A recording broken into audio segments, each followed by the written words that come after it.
Hi friends, welcome to news pocket. తాజాగా ఢిల్లీలో ఎర్రకోట దగ్గర జరిగిన కారు బాంబు పేలుడులో కొన్ని సంచలన నిజాలు బయటికి వస్తూ ఉన్నాయి. ఇందులో ఖచ్చితంగా ఉగ్రకోణం ఉంది అని చాలా వరకు ఇప్పటికే వార్తలు వస్తూ ఉన్నాయి. దీనికి ఫరీదాబాద్లో రీసెంట్గా బస్ట్ చేసిన టెర్రర్ మాడ్యూల్కు లింకు ఉంది అని కూడా అనుమానాలు వస్తూ ఉన్నాయి. అయితే ఈ కారు బాంబు పేలుడు వెనుక ఉన్నదెవరు?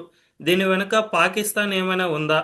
అండ్ ఒకవేళ పాకిస్తాన్ హస్తమే ఉంటే మన ఇండియా గవర్నమెంట్ నెక్స్ట్ తీసుకునే యాక్షన్ ఏమిటి అనే విషయాలన్నిటిపై ప్రస్తుతం మన ముందు ఉన్నారు ప్రముఖ అంతర్జాతీయ విశ్లేషకులు. వారిని అడిగి పూర్తి వివరాలు తెలుసుకుందాం. నమస్తే సార్. నమస్తే అమ్మ హరి, నమస్తే. నీకు మీ ప్రేక్షకులందరూ నా నమస్కారాలు. Thank you sir. సార్, ఇప్పుడు జరిగిన ఈ ఉగ్రవాద కేసులో అసలు ఎవరి హస్తం ఉంటుంది? అండ్ ఈ ఉగ్రవాద దాడికి ఎవరు పాల్పడినట్లు మనం భావించాలి సార్? అంటే మనకు భారత ప్రభుత్వము, మన ఎన్ఐఏ కానీ, మన ఇన్వెస్టిగేషన్ దర్యాప్తు చేస్తున్న సంస్థలు కానీ అఫీషియల్ గా బయటకు వచ్చి చెప్పేంత వరకు మనం దాని గురించి చెప్పలేం. ఇది నిజంగా టెర్రరిస్ట్ అటాక్ కాదా అని కూడా మనం చెప్పలేం. ఎందుకంటే బహుశా సిలిండర్ బ్లాస్ట్ లాంటిది ఏమైనా అయి ఉండొచ్చు, మనకు తెలియదు. అది చెప్పవలసింది ఎవరు? ఇన్వెస్టిగేట్ చేస్తున్నటువంటి సంస్థలు మనకు చెప్పాలి. నిన్న సాయంత్రం రాత్రి బ్లాస్ట్ అయింది. వాళ్ళు దానికి ఎవిడెన్స్ అని కలెక్ట్ చేసుకున్నారు. డిఎన్ఏ టెస్ట్ చేయాలి. ఆ చనిపోయినటువంటి వ్యక్తుల దాంట్లో కార్లో ఎంతమంది ఉన్నారు మనకు తెలియదు. అన్ని కూడా దాంట్లో వాళ్ళ శరీరపు అవయవాలన్నీ తీసుకొని వాళ్ళ వాళ్ళ బంధువులు ఎవరు, వాళ్ళ డిఎన్ఏ టెస్టింగ్ చేయడం అవన్నీ మొదలు పెట్టారు. డిఎన్ఏ టెస్ట్ అంటే ల్యాబ్ లో పెట్టగానే ఒక నిమిషంలో వచ్చేటువంటిది కాదు, దానికి ప్రోటోకాల్స్ ఉంటాయి. తర్వాత అక్కడ మెటీరియల్, దాని మెటీరియల్ కూడా మరి అక్కడ పెట్రోలా, అది గ్యాస్ పేలిందా, లేకపోతే అమోనియం నైట్రేట్ ఉందా, ఇవన్నీ ల్యాబ్ లో టెస్ట్ చేయాలి. ఫోరెన్సిక్ ల్యాబ్ లో టెస్ట్ చేయాలి. దాంట్లో బ్లాస్ట్ ఎక్కడైంది, ముందర ఇంజన్ లో పెట్టారా, డిక్కీలో పెట్టారా, వెనక సీట్ లో పెట్టారా, ఏమిటి, ఇది మొత్తం ఇన్వెస్టిగేట్ చేయాలి. ఇవన్నీ అయిన తర్వాతనే, ఎందుకంటే చాలా ప్రశ్నలు ఉన్నాయి. ఇది సూసైడ్ అటాక్ అని చాలా మంది అనేస్తున్నారు. కానీ సూసైడ్ అటాక్ బహుశా ఒక మనిషి కంటే ఇద్దరు ముగ్గురు కూర్చొని ఉంటే కనుక సూసైడ్ అటాక్ అవ్వడానికి అవకాశం లేదు. ఎందుకంటే సూసైడ్ అటాక్ అంటే ఒక వ్యక్తి చచ్చిపోతుంటే మిగతా ఇద్దరు వెనక సీట్లో కూర్చొని ఊరికి ఎందుకు తెచ్చుకోవాలి వాడు? కాబట్టి అది జరిగేటువంటి విషయం కాదు. కాబట్టి అది సూసైడ్ అటాక్ కాకపోవచ్చు. రెండు, అతను ఏదో ఒక ఫిక్స్డ్ టార్గెట్ పెట్టుకొని నార్మల్ గా సూసైడ్ అటాక్స్ చేస్తారు. ఏదో శీష్గంజ్ గురుద్వారా మీద అటాక్ చేశారనో, లేదా Delhi old Delhi railway station లో అటాక్ జరిగిందనో, ఇటువంటిది ఏమైనా జరిగితే మనం అర్థం అయ్యొచ్చు. ఎక్కడ జనాభా ఎక్కువ ఉన్నారో, పర్యాటకులు ఎక్కువ ఉన్నారో అక్కడ అటాక్ చేస్తే అర్థం. ఏమీ లేదు, మెల్లిగా వెళ్తున్నటువంటి కారు అక్కడ ట్రాఫిక్ లో నార్మల్ గా వెళ్తోంది. కొద్దిగా ట్రాఫిక్ ఎక్కువగా ఉన్నటువంటి ప్రాంతంలో అక్కడ బ్లాస్ట్ అయింది. పోనీ మెట్రో స్టేషన్ ఎదురుగా బ్లాస్ట్ అయింది, మెట్రోని టార్గెట్ అనుకుందామా? అది కూడా కాదు. ఎందుకంటే మెట్రో స్టేషన్ రోడ్డుకి అటు సైడ్, ఇదేమో రోడ్డుకి old Delhi railway station side వెళ్తోంది. మెట్రో స్టేషన్ ఎక్కాలంటే మళ్ళీ తిరిగి యూటర్న్ తిరిగి అక్కడ ఎక్కాలి. కాబట్టి టార్గెట్ మనకి ఏం కనిపించట్లేదు. ఇవన్నీ కూడాను ఎన్ఐఏ వీళ్ళు ఇన్వెస్టిగేషన్ లో చెప్పాలి మనకి. వాళ్ళ మోటివ్ ఏంటి? పొరపాటున బహుశా అతను 3 గంటల సేపు అక్కడ పార్కింగ్ లాట్ లో ఉన్నాడు, తర్వాత కారు తీసుకొని వెళ్ళాడని చెప్తున్నారు. మరి 3 గంటలు ఏం చేశాడు అక్కడ అతను? ఎవరు ఇన్స్ట్రక్షన్స్ కోసం వెయిట్ చేస్తున్నాడా? అతను ఇన్స్ట్రక్షన్స్ వచ్చిన తర్వాత బయలుదేరేసరికి బహుశా ఆ 3 గంటల్లో అది యాక్టివేట్ అయిందా? అతనికి తెలియకుండానే, ఆ వ్యక్తికి తెలియకుండానే బ్లాస్ట్ అయిందా? అతను చనిపోవడానికే చేశాడా, లేదా ఈ కార్ని ఎక్కడో పార్క్ చేసి బ్లాస్ట్ చేసే ప్రయత్నంలో అది పొరపాటున యాక్సిడెంట్ గా పేలిపోయిందా? ఇవన్నీ ఎవరు చెప్పాలి మనకి?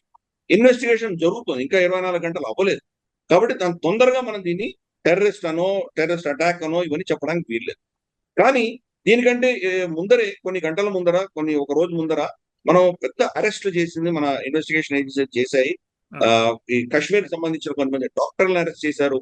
అలాగే గుజరాత్ లో దానికంటే ఒక 2 రోజుల ముందర అరెస్ట్లు అయినాయి. దాంట్లో ఒక హైదరాబాద్ చెందినటువంటి ఒక డాక్టర్ అరెస్ట్ అయ్యాడు ఆయన. కొంతమంది ఐటీ ప్రొఫెషనల్ అరెస్ట్ అయ్యారు. కాబట్టి వాళ్ళ రైట్స్ లో దొరికినటువంటి మనం చూసామంటే 3,000 కిలోల పైప్ చిలుకు ఈ మందు సామాగ్రి దొరికింది. దాంట్లో 350 కిలోల అమోనియం నైట్రేట్ దొరికింది.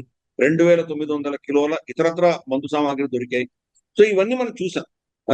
వీటి దృష్ట్యా ప్లస్ రెసిన్ అన్నటువంటిది మనం నీ ఛానల్లో మనం చర్చించాం కూడా రెసిన్ గురించి.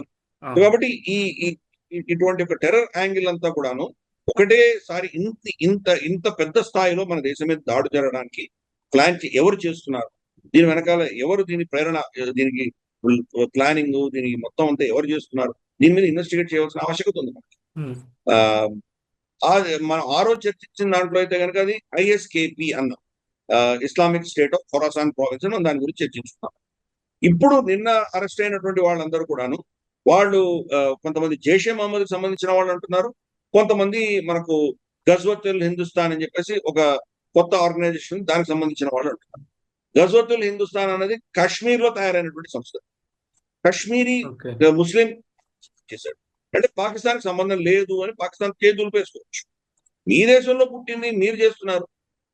హిజ్బుల్ ముజాహిదీన్ మన దేశంలో పుట్టింది, కానీ మనకు లష్కరే తోయిబా తర్వాత జైషే మహమ్మద్ పాకిస్తాన్ లో పుట్టాయని, పాకిస్తాన్ ప్రేరేపిత శక్తులు అవన్నీ. ఆ, కాబట్టి అటువంటిదే ఇది మీ దేశంలో మీ దేశానికి వ్యతిరేకంగా మీరు ముస్లింస్ ని పీడిస్తున్నారు కాబట్టి వాళ్ళ హక్కులని కాల రాస్తున్నారు కాబట్టి మానవ హక్కుల ఉల్లంఘన చేస్తున్నారు కాబట్టి మిమ్మల్ని మీ యొక్క శక్తిని తట్టుకోలేక వాళ్ళు టెర్రరిస్ట్ గా మారారు, వాళ్ళు మిమ్మల్ని అటాక్ చేయడానికి చేస్తున్నారు, మాకు దాంతో ఎటువంటి సంబంధము లేదు అని ఒక నేరేటివ్ పాకిస్తాన్ చెప్తుంది. ఆ, జైషే మహమ్మద్ జైషే మహమ్మద్ కు సంబంధించినటువంటి ఒక ఎవరైతే కొంతమంది దొరికారో దాని అవును. వెనకాల కూడా మనం చూసామంటే మనం ఆపరేషన్ సింధూర్ లో బహావల్పూర్ లో వీళ్ళ యొక్క మదర్సా మీద మనం దాడి చేశాం. ఆ ఉమ్. దాడిలో మన లో 10 మంది మసూద్ అజర్ యొక్క కుటుంబీకులు చనిపోయారు. సో వాళ్ళ కుటుంబీకులు చనిపోయినటువంటి దానికి ప్రతీకారం తీర్చుకోవాలని చెప్పి అప్పుడే అనౌన్స్ చేశాడు మౌలానా మసూద్ అజర్. దీనికి నేను ప్రతీకారం తీరుతాను అని ఎప్పుడో చెప్పాడు, చాలా స్పష్టంగా చెప్పాడు. కాబట్టి అతను ఏదో చేస్తాడు అని మన ఇంటెలిజెన్స్ వర్గాలకు తెలుసు. మనం క్లీన్ చాలా క్షుణ్ణంగా దీన్ని ట్రాక్ చేస్తున్నాం కాబట్టి ఇంత పెద్ద మోతాదున ఇంతమందిని అరెస్ట్ చేయగలిగాము, ఇంత మందు సామాగ్రిని పట్టుకోగలిగాము. కాబట్టి పాకిస్తాన్ ఏంటంటే ఆపరేషన్ సింధూర్ లో దెబ్బతిన్నటువంటి అవమానపడినటువంటి భయంకరంగా వాళ్ళు దెబ్బతిన్నటువంటి దాన్ని వాళ్ళు జీర్ణించుకోలేకపోతున్నారు. హసీం మునీర్ తర్వాత మనకు మౌలానా మసూద్ అజర్ వీళ్ళందరూ కూడాను ప్రతీకారం తీర్చుకోవాలి అని చెప్పి చాలా కాలంగా ప్లాన్ చేస్తున్నారు. ఇది మన మీద దాడి జరుగుతుంది అని మనకు తెలుసు, చాలా కాలంగా మనం చెప్తున్నాము జరుగుతుంది అని. అందుకనే ప్రభుత్వానికి కూడా తెలుసు, మనకే తెలుసు అంటే ప్రభుత్వానికి మనకంటే చాలా ఎక్కువ తెలుసు. అందుకనే ప్రభుత్వం త్రిశూల్ అని చెప్పేసి ఒక యుద్ధ విన్యాసాలు చేస్తున్నారు. పంజాబ్ నుంచి తీసుకొని మనకు అరేబియన్ సీ వరకు కూడా పాకిస్తాన్ బార్డర్ అంతా కూడా మనం యుద్ధ విన్యాసాలు చేస్తున్నాం. చాలా ప్రాంతాల్లో నోటం ఇష్యూ చేశాం. నోటం అంటే నోట్ చైర్మన్ ఇష్యూ చేసాం. మనం నోటం ఇష్యూ చేసి అక్కడ మనం రఫైల్స్ కానీ మన సుకోయిస్ కానీ మన MiG-29లు కానీ లేదా మన ఎయిర్ రీఫ్యూలర్స్ కానీ ఇటువంటివన్నీ ఏవాక్స్ ఇవన్నీ వాడాం. అలాగే త్రివిధ దళాలు మన ఆర్మీ 20,000 మంది సైన్యం అక్కడ గస్తీలు తిరిగి వాళ్ళు ఆపరేషన్స్ చేశారు. లైవ్ బ్రహ్మోస్ మిసైల్స్ ఈ మిసైల్స్ ఫైరింగ్ అంతా చేశాం. INS విక్రాంత్ మనకు సముద్రంలో కూడా చాలా నోటం ఇష్యూ చేశాం అరేబియన్ సీలో. అక్కడంతా కూడా మన INS విక్రాంత్ గస్తీలు తిరిగి, INS విక్రాంత్ అంటే ఒక షిప్పే కాదు, దాంతో పాటు చాలా మనకు ఇంకా మిగతా షిప్స్ కూడా ఉంటాయి, కార్వెట్స్ మనకు డెస్ట్రాయర్స్ తర్వాత మనకు సబ్మెరీన్స్ ఇవన్నీ కూడా వెళ్తుంటాయి. కాబట్టి పెద్ద ఎత్తున మనం యుద్ధ విన్యాసాలు ఇంకా చేస్తూనే ఉన్నాం, అయిపోలేదు. బహుశా ఈ రోజు రేపు అయిపోతాయి ఆ యుద్ధ విన్యాసాలు. సో ఇక్కడ మనం చేస్తున్నాం. అలాగే మనకు అరుణాచల్ ప్రదేశ్ లో ప్రచండ పూర్వ ప్రహార్ అని చెప్పేసి మనం అక్కడ కూడా యుద్ధ విన్యాసాలు చేస్తున్నాం. లేదు పాకిస్తాన్ ఏదో చేస్తుంది అని మనకు తెలుసు, దాన్ని ఎలా మనం హ్యాండిల్ చేయాలి దానికి ప్రిపేర్ అవుతున్నాం. మధ్యలో చాలా ఎమర్జెన్సీ ప్రొక్యూర్మెంట్స్ భారత ప్రభుత్వం చేసింది, చాలా డ్రోన్స్ కొనుక్కున్నాం, పెద్ద మోతాదున మనం అమ్యునిషన్ అంతా కూడా ఎమర్జెన్సీ పర్చేస్ లో కొని రెడీగా పెట్టుకుంటున్నాం. పాకిస్తాన్ ఆ అవమానం తట్టుకోలేక మన మీద ఏదో చేస్తుంది, డైరెక్ట్ గా మనతో ఏమి చేయలేరు కాబట్టి ఇటువంటి శక్తులను వాడుకుంటుంది మనకు తెలుసు. ఇప్పుడు మనం చూస్తున్న ప్యాటర్న్ ఏంటంటే మాకు తెలియదు ఇది భారతదేశంలో ఉన్నటువంటి వ్యక్తులే, వాళ్ళే దొరికిన వాళ్ళందరూ కూడా భారత పాస్పోర్ట్ ఉన్నటువంటి వాళ్ళే దొరికారు. మనకు పహల్గామ్ లో పూర్వ పాకిస్తాన్ ఇది, అక్కడి నుంచి వచ్చి వాళ్ళ ఆర్మీకి సంబంధించిన వ్యక్తులు కమాండోస్ క్రాక్ కమాండోస్ వచ్చి పహల్గామ్ లో వాళ్ళు ఏం చేశారో చేశారు. ఈసారి వాళ్ళు అక్కడికి పంపించదలుచుకోలేదు, పంపిస్తే డైరెక్ట్ లింకేజ్ తెలిసిపోతుంది కాబట్టి భారతదేశంలో ఉన్నటువంటి వ్యక్తులని ఇక్కడ స్లీపర్ సెల్స్ నే వాడుకొని వాళ్ళు ఇవన్నీ చేస్తున్నారు. సో అందుకని దీని వెనకాల మనకు పాకిస్తాన్ హస్తం ఏంటంటే హస్తం ఉన్నది, కానీ మాకేం తెలియదు అని వాళ్ళు చేతి దులుపుకునేటువంటి ఒక స్కీమ్ వాళ్ళు తయారు చేసి పెట్టారు. ఇది జరుగుతుంది, మనం దానికి ప్రిపరేషన్ కూడా మనం చేస్తున్నాం. సరే, ఇంకొక విషయం ఏమిటంటే ఇప్పుడు మనం రీసెంట్గా అరెస్ట్ అయిన వాళ్ళందరినీ చూసుకుంటే కాశ్మీర్లో అయితే డాక్టర్లు అరెస్ట్ అయ్యారు, అండ్ హర్యానాలో ఫరీదాబాద్లో ఒక యూనివర్సిటీలో పనిచేస్తున్న ప్రొఫెసర్లు కూడా అరెస్ట్ అయ్యారు సార్. దీన్ని బట్టి చూసుకుంటే వైట్ కాలర్ టెర్రరిజం అని ఒక ఆర్టికల్ చదివాను సార్, అది ఎంతవరకు నిజం అయి ఉంటుంది అనే అనుమానం అయితే వస్తుంది. ఎందుకంటే ఈ యూనివర్సిటీ ప్రొఫెసర్లు వీళ్ళంతా కలిసి ఇక్కడే ఫండ్ రైజింగ్ చేయడం ఇలాంటివి చేస్తూ ఉన్నారు సార్. దీని వెనుక పాకిస్తాన్ కొత్త ఎత్తుగడ ఏమైనా వేసినట్లు అనుకోవాలా సార్? కొత్తదేం లేదమ్మా. చాలా కాలంగా ఇది ఇలాగే ఉంటుంది. మనకు యాక్చువల్గా మనకు తెలుసు. ఆ ఈ యొక్క ఇస్లామిక్ టెర్రరిజం అన్నది దాన్ని పెట్టి పోషించేది బాగా చదువుకున్నటువంటి వాళ్ళు, ధనవంతులే చేశారు. ఉమ్, ఒసామా బిన్ లాదెన్ గ్రూప్ ఉంది. $multi-billion గ్రూప్ అది. ఇంజనీర్, బాగా చదువుకున్నాడు. గతంలో బెల్ బాటమ్ ప్యాంట్స్ వేసుకొని ప్యారిస్ లో అతను తిరిగినటువంటి ఆ ఫోటోలన్నీ మనం చూసాం. ఐమన్ అల్ జవాహరి ఒక డాక్టర్. మనకు డానియల్ పర్ల్ ని పట్టించి, డానియల్ పర్ల్ అన్నటువంటి జర్నలిస్ట్ ని చంపడానికి కారకుడైనటువంటి వ్యక్తి, మనం మన కండార్ హైజాక్ లో అతన్ని రిలీజ్ చేశాం. మౌలానా మసూద్ అజహర్ తో సహా ముగ్గురు రిలీజ్ చేశాం కదా. అతను కూడా ఒక వ్యక్తి. అతను మన మాజీ England cricket captain Nasser Hussain classmate అతను. అంటే బాగా నాలెడ్జ్ ఉన్నట్టు సంపన్న కుటుంబాల నుంచి వచ్చే వాళ్ళు టెర్రరిస్ట్ లో ఉంటారు. కాబట్టి ఏదో పేదరికం నుంచి పుడుతుంది అనుకునే చాలా తప్పది. ఆ కాబట్టి అటువంటి వాళ్ళే రాడికలైజ్ అయిన తర్వాత వీళ్ళు ఏమైనా చేస్తున్నారు వాళ్ళు. ఆ, కాబట్టి ఈ రోజు సడన్ గా మనం డాక్టర్లు ఇంజనీర్లు పట్టుకోవడంగానే ఇదేదో కొత్త ట్రెండ్ మనం అనుకోవాల్సిన అవసరం లేదు. చాలా కాలంగా ఇది నడుస్తుంది. రాడికలైజ్ అయిన వాళ్ళు వాళ్ళే. ఆ, కొంతకాలం, ఒక సంవత్సరం 2 సంవత్సరాల క్రితం మనం చూసాం. శ్రీలంకలో ఒక డాక్టర్ ఆ తన దగ్గర వచ్చే ఆ స్త్రీ పేషెంట్లందరికీ కూడా వాళ్ళకు గర్భం రాకుండా టాబ్లెట్లు ఇచ్చేవాడు. ఆపరేషన్ చేయాల్సి వస్తే గర్భసంచిని డ్యామేజ్ చేసేవాడు. వాళ్ళకి ఇంకా పిల్లలే పుట్టరు. అంటే కాఫీర్లు పిల్లలు పుట్టకూడదు అన్నటువంటి ఒక బుర్రలో ఉంది. డాక్టర్ అయినా కానీ కూడా ఇటువంటి మత ఛాందసం అతను చూపించాడు. అతను అరెస్ట్ చేశారు. కాబట్టి మనం చాలా మంది ఇటువంటి చూసాము. టెర్రరిస్ట్ లో బాగా చదువుకున్నటువంటి వాళ్ళు, సంపన్నులు, బాగా నాలెడ్జ్ ఉన్నటువంటి వాళ్ళే టెర్రరిస్ట్. ఈ రోజు ఐటీకి సంబంధించినటువంటి హ్యాక్ చేయడం ఎలాగా, దాన్ని టార్గెట్ చేయడం ఎలాగా, కోఆర్డినేట్స్ ఎలా చూడాలి, దాంట్లో మళ్ళీ గ్రే ట్రాకింగ్ అంటారు. ఎవరు దాన్ని ఆపరేట్ చేస్తున్నారో మనకు తెలియకుండా, ఎందుకంటే నార్మల్ గా ఐపీ అడ్రస్ పట్టుకోవచ్చు. ఐపీ అడ్రస్ పట్టుకొని వాళ్ళని టార్గెట్ చేయొచ్చు. ఐపీ అడ్రస్ తెలియకుండా వాళ్ళు టార్గెట్ చేసి వాళ్ళకు టెర్రరిజం చేస్తున్నటువంటి వాళ్ళు చాలా మంది ఉన్నారు. బాగా నాలెడ్జ్ ఉన్న వాళ్ళే దాంట్లో పెడుతున్నారు. సో వీళ్ళందరికీ మోటివేషన్ అన్నది వాళ్ళ మత ఛాందసము. వాళ్ళ మతం ఇది చెప్పింది అని వాళ్ళు నమ్ముతున్నారు. వాళ్ళు మేము మతాని కోసం చేస్తున్నామని చెప్తున్నారు. దాన్ని మనం డిస్మిస్ చేయకూడదు. మన టెర్రరిజానికి మతానికి సంబంధం లేదు అని చెప్పే వాళ్ళకి వాళ్ళకి ఏం అర్థం కాదని అర్థం చేసుకో. మతమే దానికి ప్రామాణికమని వాళ్ళు చెప్తున్నారు. దాన్ని మనం డిస్మిస్ చేయడానికి వీల్లేదు. వాళ్ళ మోటివేషన్ వాళ్ళ మతమే. ఖురాన్ హదీస్ లో ఏం చెప్పిందో దాని ఆధారంగా చేస్తున్నాము. ఇక్కడ ఈ భూమి మీద మేము 40-50 ఏళ్ళు బతుకుతాం, 60 ఏళ్ళు బతుకుతాము, ఇది పెద్ద ఇష్యూ కాదు. మేము అల్లా చెప్పింది ఇక్కడ చేసి కాఫిర్లను చంపి మేము జిహాద్ చేస్తే మాకు జన్నత్లో అద్భుతమైనటువంటి స్థానం వస్తుంది అని వాళ్ళు నమ్ముతున్నారు. కాబట్టి వాళ్ళ నమ్మకాన్ని, ఇది నమ్మకం తప్పు, వీళ్ళు ముస్లింసే కాదు అని మీకు చెప్పినా లాభం లేదు. వాళ్ళు దాన్ని నమ్ముతున్నారు కాబట్టి మనం కేర్ఫుల్ గా ఉండాలి. అటువంటి వాళ్ళని ఎలా హ్యాండిల్ చేయాలో మనం దాని ప్రోటోకాల్స్ పెట్టుకోవాలి. మన మీద వచ్చి దాడి చేసి మనల్ని అటాక్ చేయక ముందరే అటువంటి వాళ్ళని ఎలిమినేట్ చేసేటువంటి ప్రోటోకాల్స్ మన దగ్గర ఉండాలి. సార్ కాబట్టి దీంట్లో కన్ఫ్యూషన్ లేదు. ఓకే. సార్ ఇంకొక విషయం సార్, ఇప్పుడు ఇప్పుడు మన దేశంలో 11 ఏళ్లుగా ఉగ్రవాదాన్ని కశ్మీర్కే పరిమితం చేశామని బీజేపీ చెబుతూ వస్తోంది. ఈ టైంలో for the first time Delhi ఎర్రకోట దగ్గరలో బాంబు పేలుడు జరపడం అంటే అది ఆషామాషి వ్యవహారం కాదనే చెప్పుకోవాలి.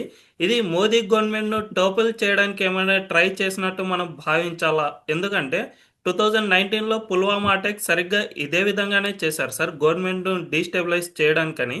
సో ఇప్పుడు జరిపిన దాడి కూడా ఆ విధంగానే మనం భావించాల్సి ఉంటుందా సార్? అంటే నిజంగా అది ప్రభుత్వాన్ని డీస్టెబిలైజ్ చేయగలిగిన కెపాసిటీ వీటికి ఉంటుందా అంటే నేను దాన్ని యాక్సెప్ట్ చేయను.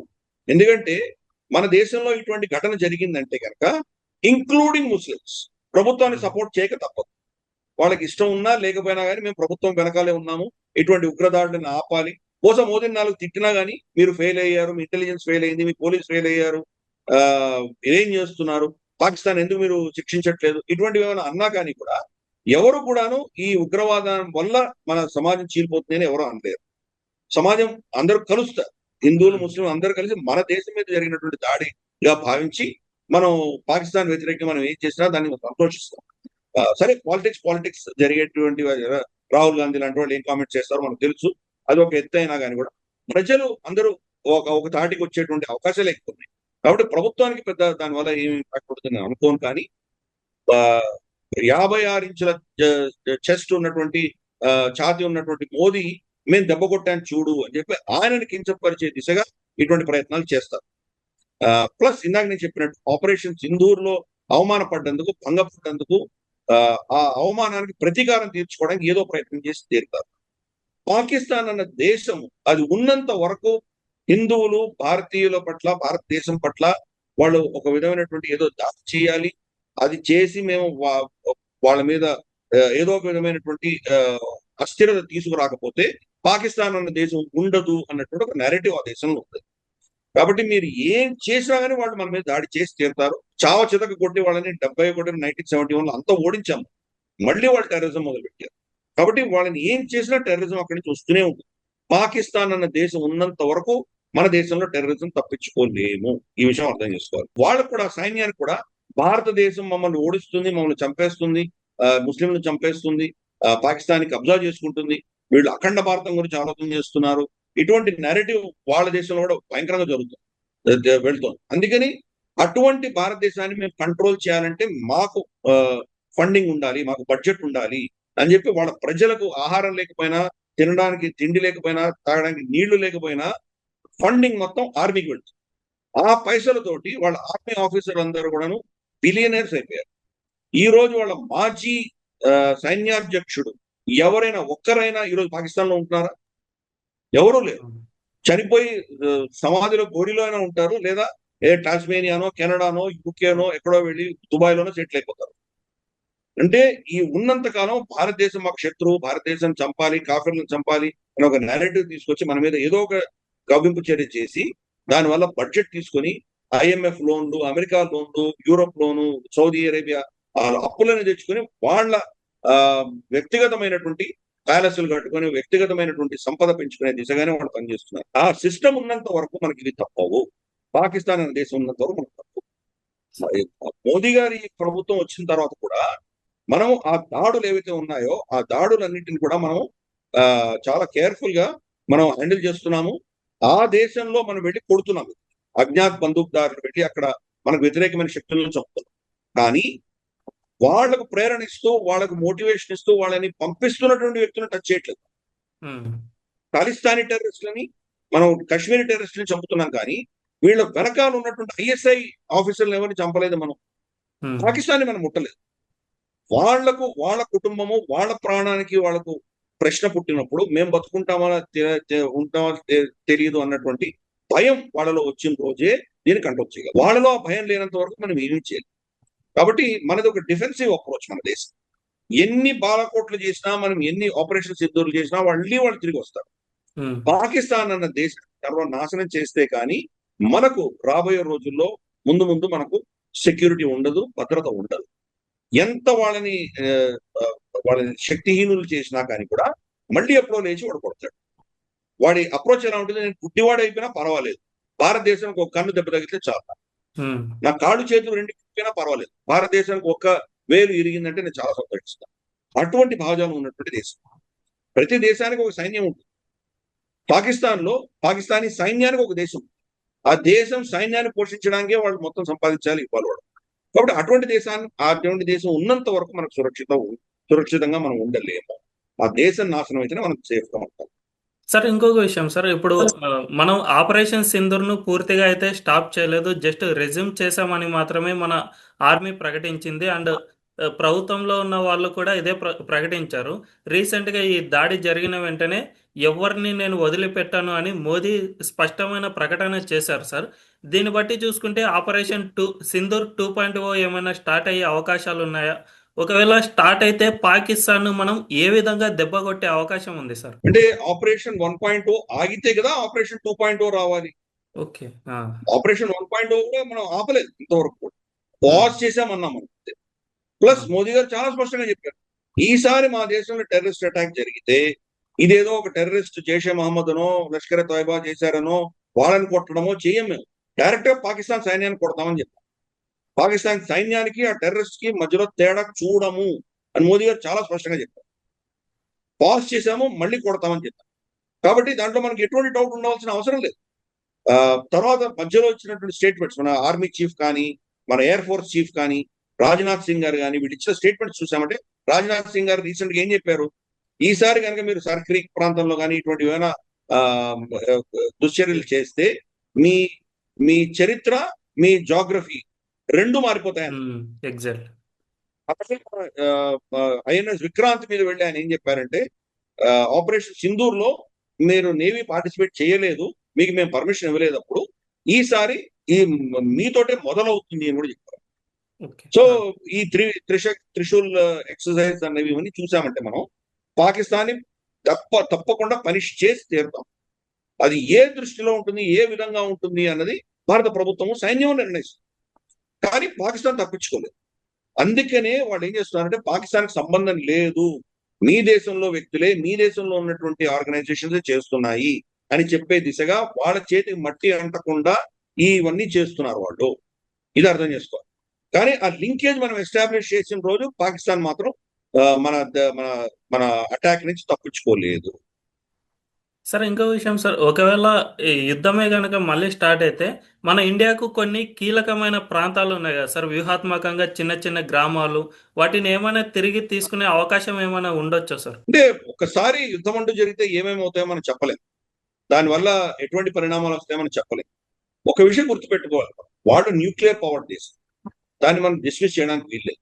గతసారి ఆపరేషన్ సింధూర్ లో మనం వాళ్ళని చాలా స్ట్రెచ్ చేసాం, ఈసారి కూడా కొట్టచ్చు. ఫర్ ఇన్స్టెన్స్ వాళ్ళ కరాచీ పోర్టుని సర్వం ధ్వంసం చేశామంటే వాడు ఇంక గతి లేని పరిస్థితుల్లో మన మీద న్యూక్లియర్ అటాక్ చేసినా మనం ఆశ్చర్యపడక్కర్లేదు. సరే, అది చేయగలదా లేదా, దాని అమెరికా దాని ఎంత ఇన్వాల్వ్మెంట్ ఉంటుంది, వాడిని చేయనిస్తుందా, చైనా దానికి సపోర్ట్ చేస్తుందా, చైనా సపోర్ట్ చేస్తుంటే మన చైనా మీద ఎటువంటి మనం చర్య తీసుకుంటాం, ఇవన్నీ స్పెక్యులేషన్. కానీ మనం పెద్ద కొన్ని నెలల పాటు యుద్ధం చేసేటువంటి పరిస్థితి లేదు.